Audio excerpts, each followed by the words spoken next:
It was a sunny Saturday afternoon, the kind of day that felt tailor-made for a birthday party. The streets of the quiet suburban neighborhood hummed with the sounds of children's laughter, the occasional chirp of birds, and the rustling of leaves in the gentle breeze. The Jones family had just moved in 3 months ago, and everything about their new life seemed perfect. The house, while modest, was situated on a quiet cul-de-sac that felt like a postcard. Neighbors waved to each other as they walked their dogs, and the mailmen greeted everyone by name. It's a perfect place to start a new chapter, at least that's what Elizabeth Jones had hoped when they signed the papers. Today was her daughter Emma's 8th birthday. Emma was bubbly, energetic, and loved the idea of having a big celebration with all her friends. Elizabeth had spared no expense. Streamers of pink, purple, and gold cascaded from the ceiling of the living room, and a giant inflatable unicorn was tethered to the front yard. Tables were laden with cupcakes, juice boxers, and bowls of candy. There was even a small bounce house set up in the backyard, a bright splash of red and yellow. Neighbors and their kids trickled in around noon, some dressed in party clothes, others just casual wear. A few neighbors had even brought small gifts. For Emma, who practically sparkled with excitement as she tore through wrapping paper, her eyes wide in wonder at each new toy. The air smelled like fresh-cut grass and sugar, a perfect party day. Or so it seemed. Elizabeth watched her daughter with a contented smile, her heart swelling with love. Despite all the stress of settling into a new home, Emma's happiness made it all worth it. She hadn't seen her daughter this excited in months. Every few minutes Emma darted over to her with a wide grin to show off her latest gift, or to request help with opening a new present. Elizabeth could hardly keep up, but it didn't matter. It was a magical moment, one she'd been looking forward to 4 weeks. As the guests mingled and the kids ran around the backyard, Elizabeth caught sight of her next-door neighbor, Karen, standing near the fence with a disapproving frown on her face. Karen always had that frown. She was the kind of woman who seemed to believe she was the guardian of every rule, whether it was related to property, maintenance, lawn care, or even the way other people raised their children.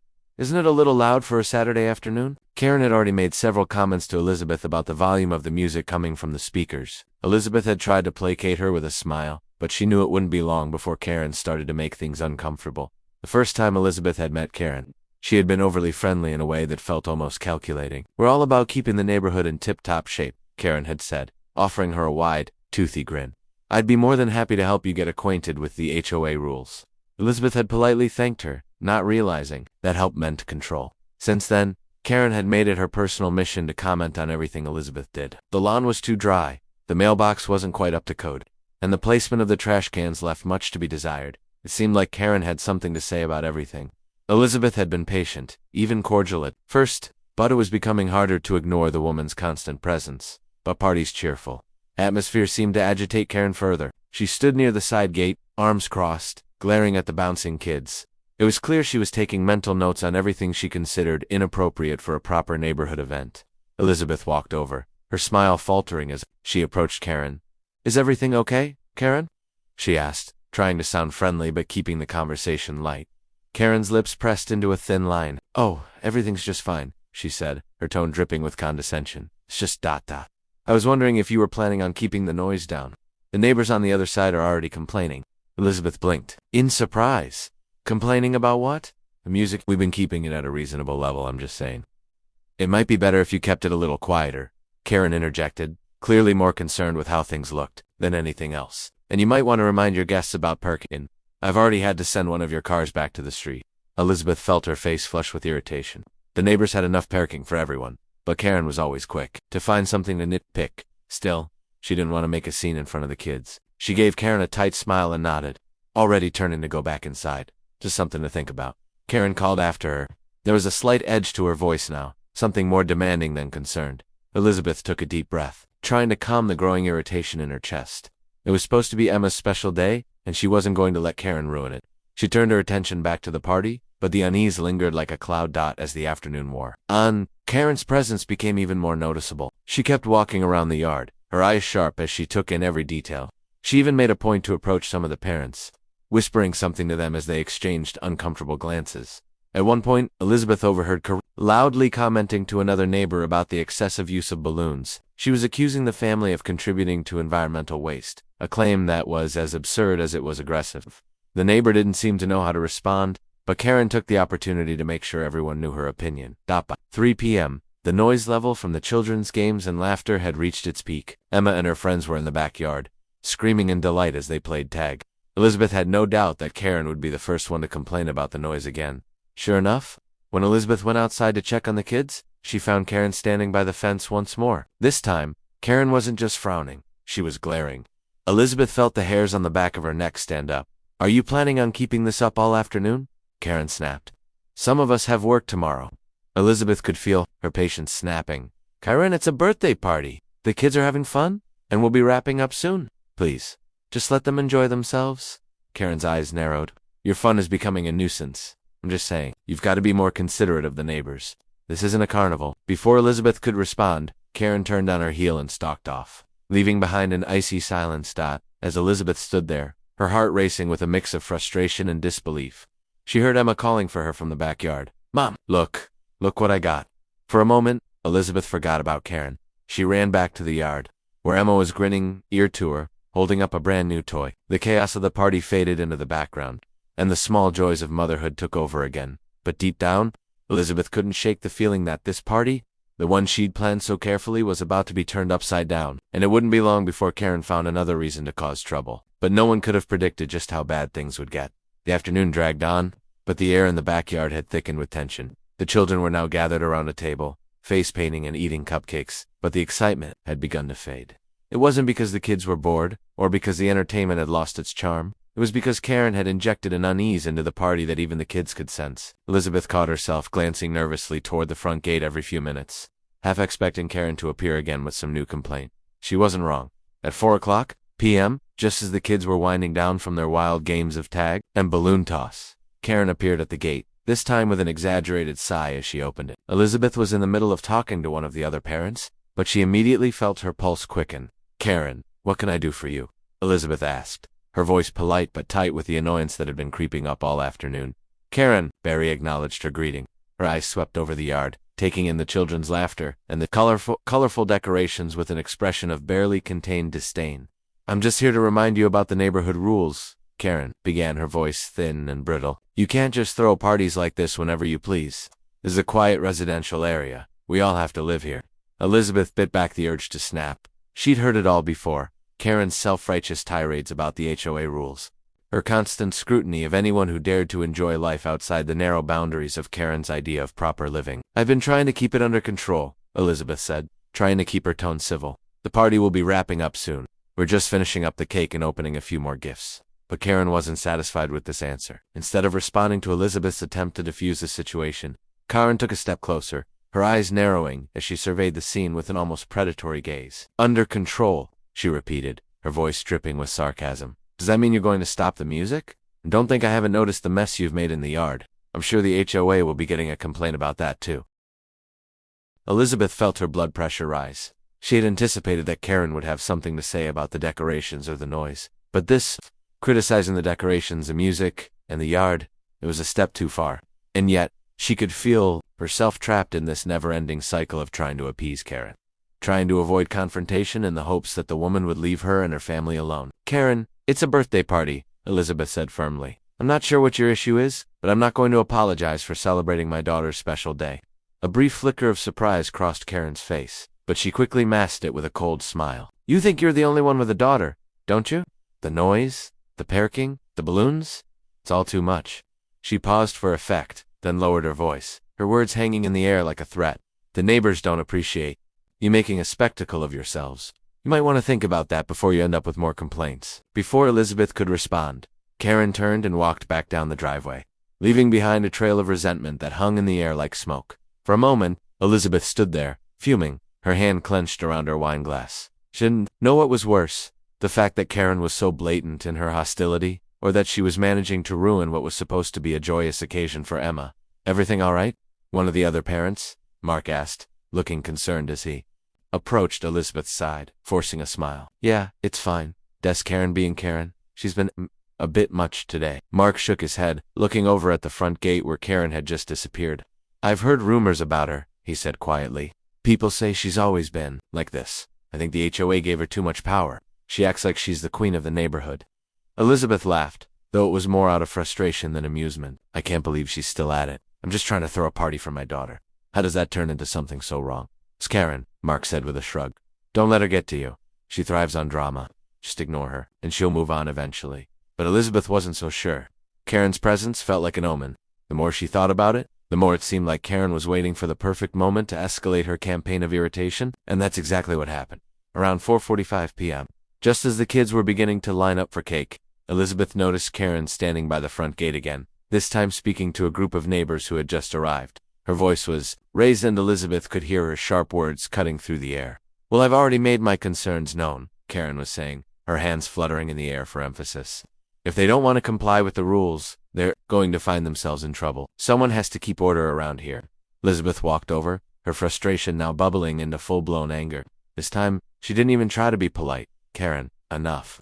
It's my daughter's birthday. You've been nothing but a nuisance today, and I'm done trying to keep the peace with you." Karen turned at the sound of Elizabeth's voice, her eyes flashing with a cold, calculating look. "I'm just trying to look out for the neighborhood. You've made your choice. But don't say I didn't warn you." Before Elizabeth could respond, Karen walked off again, this time disappearing into the growing crowd of neighbors. Elizabeth stood there for a moment, her chest tight with a mixture of rage and helplessness. What was Karen trying to prove? Why couldn't she just let Emma have her day without causing this kind of stress? "Mom, can I open my presents now?"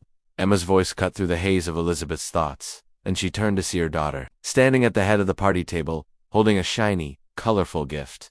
Elizabeth forced a smile. "Of course, Winnie." But as she took Emma's hand and guided her to the table, she couldn't shake the feeling that the party's blissful innocence had already been stolen. And it wasn't just Karen's presence. It was the subtle, gnawing worry that something was about to break. Something worse than just a neighbor's complaint. Something that was going to change everything. That the atmosphere at the party had shifted dramatically. What had started as a day of pure joy for Emma had turned into a quiet storm, one that hung over the backyard like a dark cloud. Elizabeth tried to brush off the tension, focusing on the kids, on the cake, on the presents.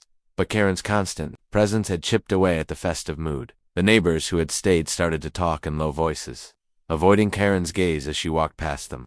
Her every step weighted with disdain. It was 4:45 p.m. when it happened. The sun was starting to dip below the horizon, casting long shadows across the yard. The children were gathered around the table, chattering excitedly over cupcakes and candy. Elizabeth had just taken a moment to check on Emma, who was sitting on the grass, her legs crossed as she tore open the last of the presents. It was supposed to be a calm moment, the final stretch before the party wound down. Then, just as Elizabeth began to relax, the unmistakable sound of shouting cut through the air, sharp and immediate. "That's enough," Karen's voice rang out, louder than it had ever been before. It wasn't just disapproval. This time it was a command, sharp and final, like a whip crack that stunned everyone in its path. Elizabeth's heart stopped. She turned toward the sound of the shouting, her stomach sinking as she saw Karen standing at the edge of the yard, her face red with fury. Her hands were clenched into fists, and she was looking directly at Emma, who was laughing with her friends. The sight of Karen in that moment, poised with anger, made Elizabeth's blood run cold. "Karen," Elizabeth called, her voice strained, but her steps quick as she moved toward the gate. "What's going on? You need to stop this right now." Before she could reach her, before she could even make sense of the situation, Karen lunged ahead. There was no warning, no indication of what was coming. In a single, horrifying motion, Karen stepped forward, her hand flashing out to grab something from her bag. It wasn't until the flash of metal caught the light that Elizabeth realized what was happening. Karen wasn't just shouting. She wasn't just making a scene. Karen had a knife. That all happened so fast. One moment, Elizabeth was running toward her, yelling for her to stop, and the next, there was a sickening thud. The sound of the blade making contact was a cruel, hollow noise that echoed in Elizabeth's ears long after the shock had set in. It wasn't until she saw Emma crumpled to the ground that her body moved on instinct. Her mind was still spinning, the sight of the knife in Karen's hand, a jagged puzzle piece she couldn't quite fit together. "Emma!" Elizabeth screamed, her voice breaking with panic as she dropped to her knees beside her daughter. Emma was lying on the grass, clutching her side, her small face contorted in pain.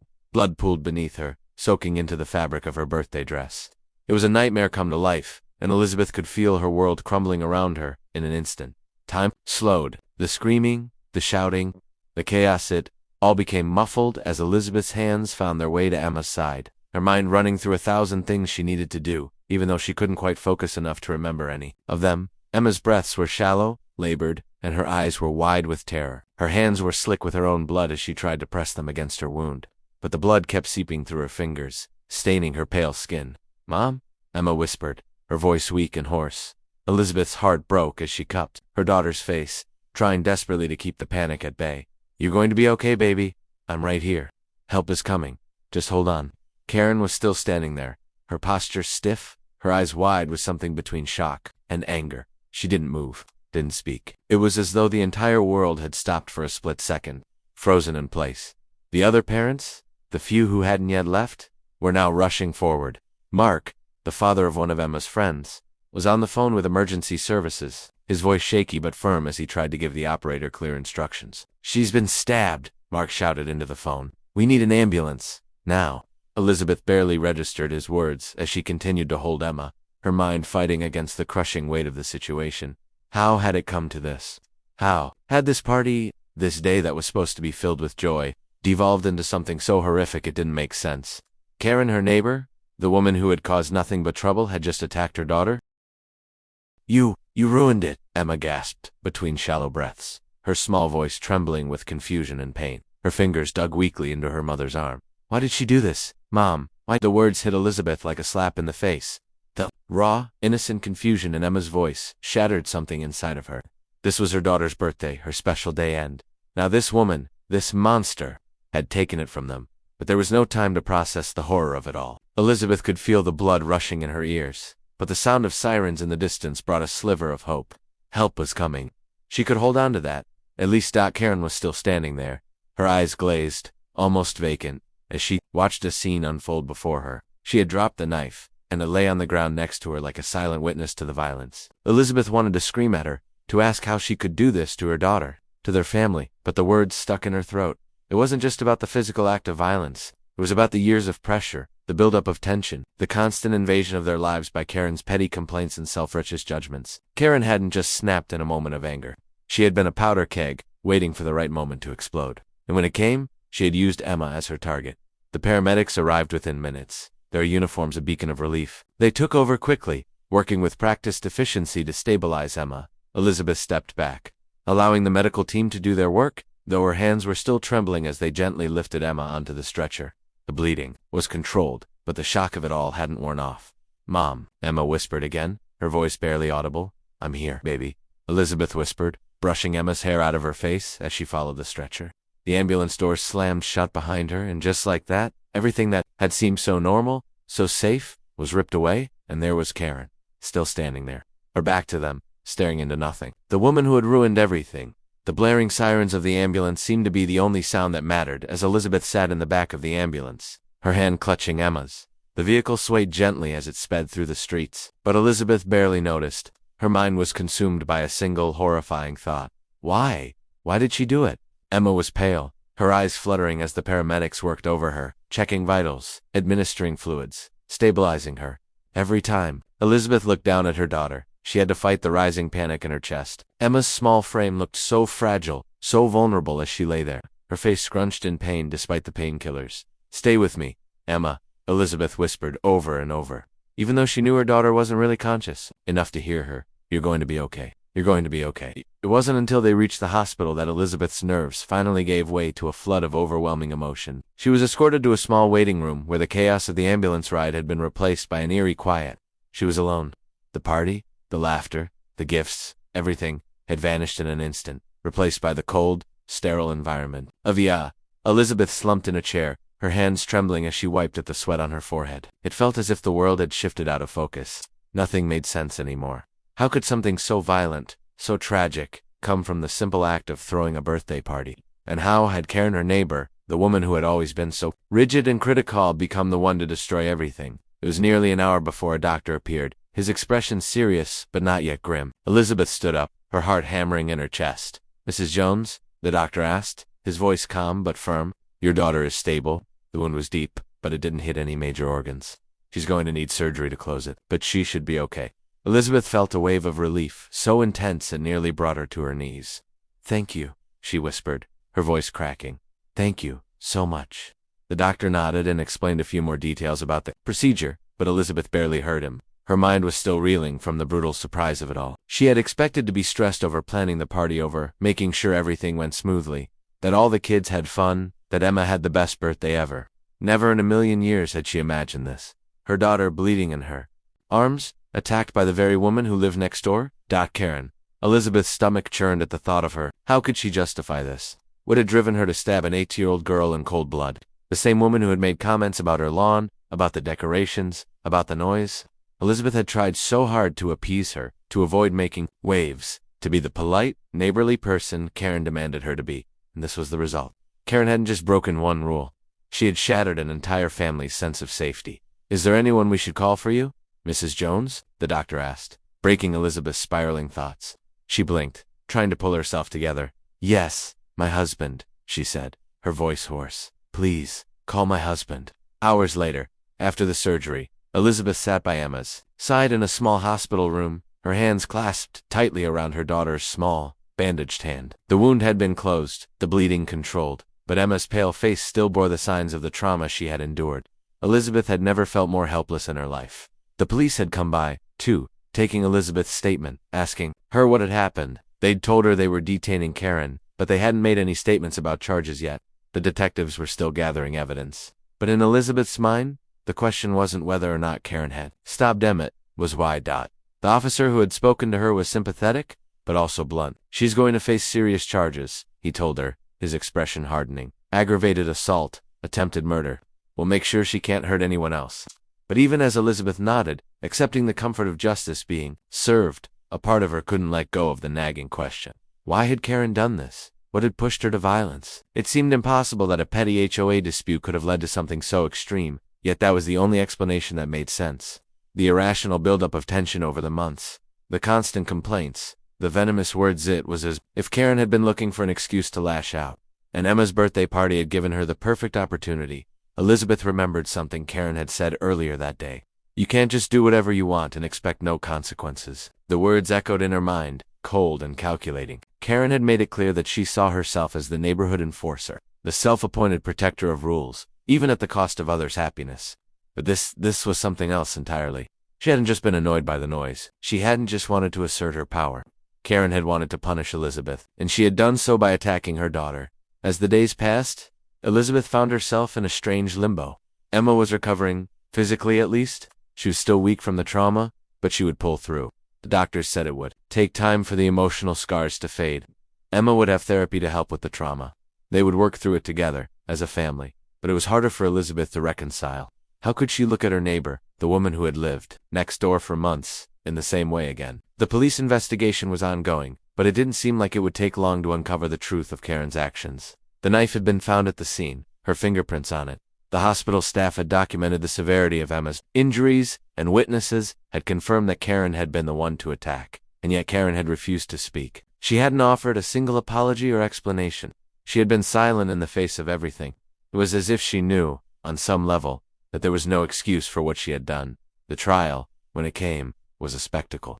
The small neighborhood where everyone had once known each other now found itself divided. Some of the neighbors rallied behind Karen, claiming that Elizabeth had somehow provoked her, that the constant noise from the party was just too much. But the majority of the community, the ones who had witnessed Karen's behavior firsthand, stood by Elizabeth, offering their support. Karen's defense, when it finally came, was as twisted as it was predictable. She claimed she had acted in self. She said Emma had been aggressive, that she had been out of control, and that Karen had feared for her own safety. It was a laughable defense, but it painted a picture of Karen as someone who believed she was justified in everything she did, even if it meant harming a child. When the verdict came down guilty of aggravated assault and attempted murder, there was no celebration. There was no feeling of triumph. Elizabeth felt nothing but hollow relief. The justice system had worked. But nothing could undo what had happened to Emma. Nothing could bring back the innocence that had been stolen that day, in the months that followed. Elizabeth and Emma rebuilt their lives. It wasn't easy. The trauma lingered like a shadow, always there, always present. Emma's laughter returned, but it was quieter now, more cautious. Elizabeth still looked at the house next door with suspicion, her eyes lingering on the empty space where Karen had once stood, a constant threat in the background. The neighborhood would never be the same again, but Elizabeth, at least, had her daughter. And in the end, that was all that mattered.